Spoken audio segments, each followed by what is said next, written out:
Jake stared at his phone, frozen. The words on the screen blurred as his mind tried to process what he was seeing. "We regret to inform you..." The 27th rejection email. 27 different companies, all saying the same thing in slightly different ways. It was like they copied and pasted their rejection templates just to crush his soul. He tossed his phone onto his bed, rubbed his face, and let out a deep sigh. Maybe he really wasn't good enough. Maybe everyone was right when they said, "Life isn't fair." Maybe it was time to give up. But what Jake didn't know was that failure wasn't the end of his story. It was the beginning. A year later, Jake was sitting in a small cafe, sipping on a coffee he didn't have to ration out because he finally had money. Not just money, more money than the companies that rejected him were offering. After those 27 rejections, he had no choice but to rethink everything. He took a risk, started freelancing, and built his own business. The same companies that had turned him down. Now they were hiring him for consultations. Jake smirked as he read another email. This time a company was offering him a 6-figure contract. Funny how things change. He realized something. He hadn't failed. He had just been redirected.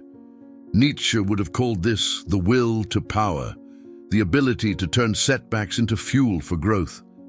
He believed that struggle, even suffering, was necessary for personal development.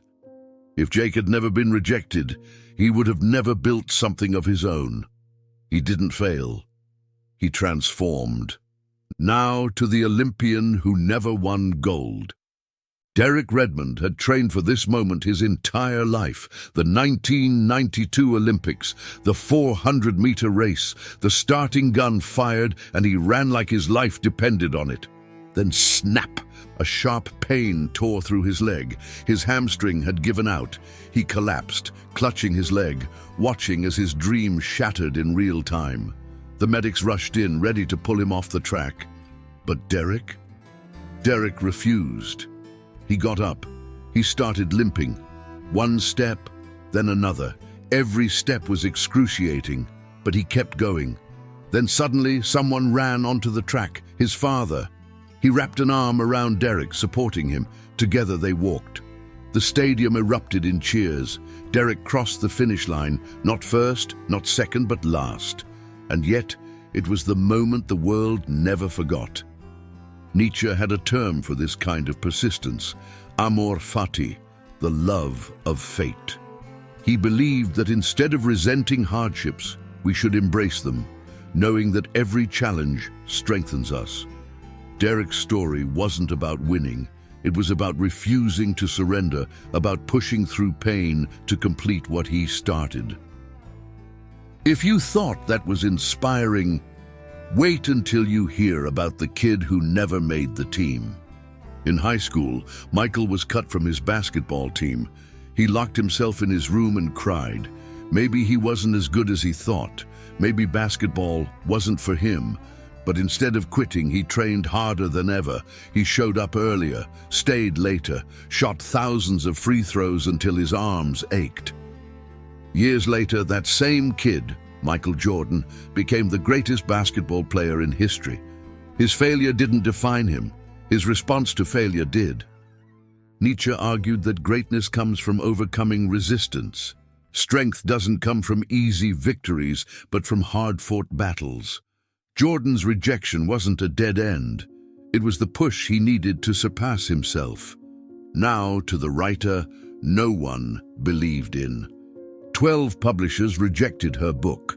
They told her it was too long, too weird, that no one would buy it. Broke, unemployed, and struggling as a single mom, she could have quit. But she didn't. She sent her manuscript to one last publisher, a small one. They decided to take a chance. And that's how J.K. Rowling gave the world Harry Potter.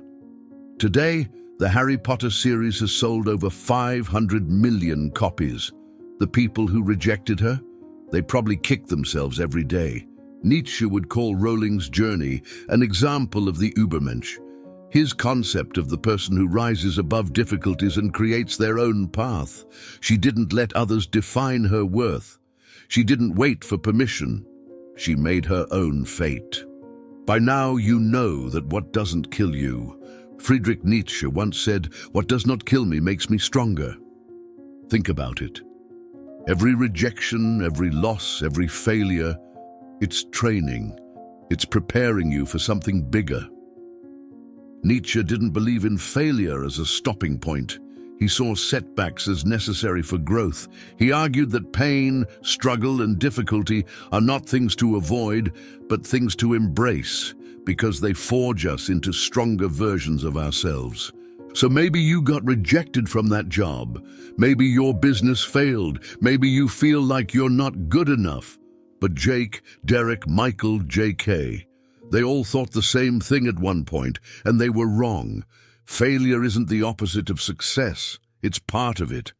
Nietzsche would say, your suffering is your teacher, your struggle is your fuel, and your failures, they are just stepping stones. So the next time you fail, remember this. You didn't fail. You just got redirected. If you loved this video, please like, comment, and subscribe to this channel. Thank you for watching and listening to this story. Cheers, guys. Have a good one.